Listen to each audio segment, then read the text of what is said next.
கடாயில் கொஞ்சம் எண்ணெய் ஊற்றிட்டு கடுகு, பச்சை மிளகாய், கருவேப்பிலை, வெங்காயம் போட்டு நல்லா வதக்கிடணும்.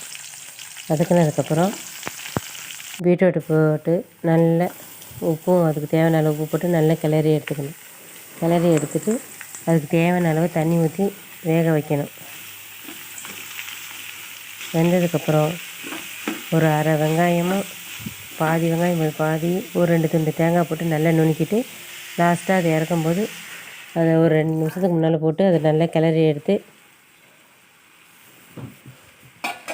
சாப்பிட்டா சூடான சாதத்துக்கு வச்சு சாப்பிட்லாம். செம்ம டேஸ்ட்டாக இருக்கும்.